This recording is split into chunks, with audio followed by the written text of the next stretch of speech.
It was a big moment, I think, in my career where I stood up and said, no, I do have the technical understanding. I'm in the same position as these men. I've had the same classes. I have the same foundation, and I am capable of doing this work. Whether that's male or female, people of color or not, but it's the encouragement that you have to pursue what your dream is, what your passion is. I know from the outside looking in, it can be really complicated. It looks really complex, but anybody can learn anything. If you set your mind to it, you can absolutely do it.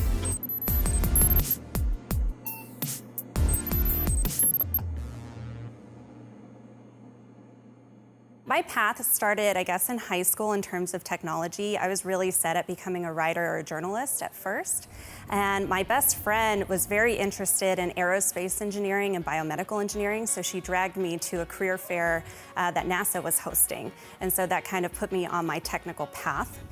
At a very young age, my mother encouraged both my sister and I to pursue a degree of some nature. She didn't really care where it was, but both my sister and I had aptitudes within science, very high levels of it. And so we started in gifted and talented programs from elementary school. At a young age, my parents got divorced, and there were a lot of statistics against women of color being anywhere near successful.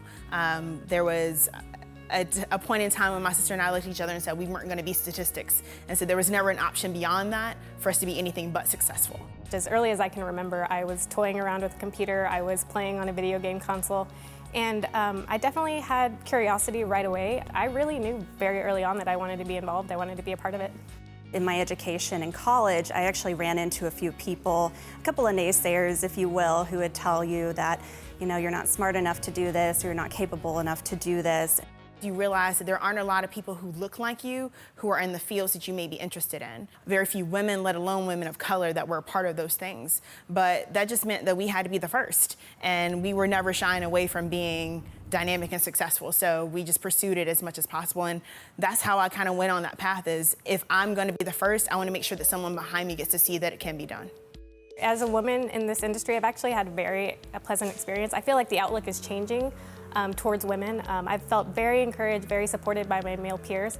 However, it is male-dominated, so at first it was kind of difficult to find those connections to other women that I could relate to, but pretty early on I was able to find the Women in Technology organization here, and that has been an amazing resource for me. Mentorship has been crucial in me staying in the tech industry as well as staying at this company. I think they have really shaped my career here at Samsung and allowed me to be as successful as I have been today. But it's also about exposure. And unfortunately, what I find, especially nowadays, is that there are young girls who are just not being exposed to STEM careers at all. And there's a big push for me personally, a passion that I have, to encourage girls to actually pursue something that's in STEM. We all have aptitudes, right? And there are a lot of them that have that aptitude but aren't encouraged in the aptitude either within the classroom or around their communities, even within their parents, which is kind of sad to say.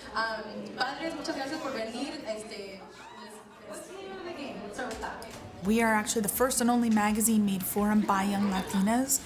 We really wanted girls involved in the production, so we expanded that to a nonprofit.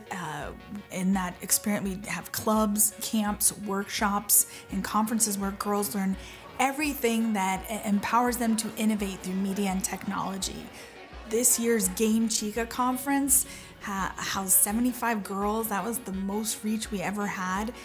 Girls were able to use all those attributes, whether it's they come from more of an artistic background or they come more from a techie background, to create their own games in a team-like setting. Still to this day, girls are not necessarily represented in games.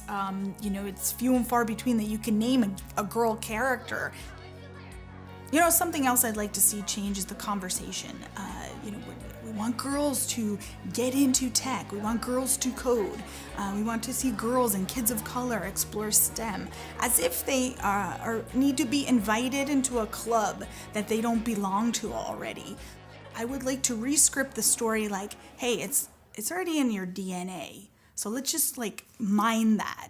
But pursuing that is really not only the parent's responsibility, and I think it is a parent's responsibility, but also the child's curiosity. You have to let your parents know that you're really interested in it. But I would also encourage educators. This is your opportunity to help out the next generation. Let them know about these opportunities.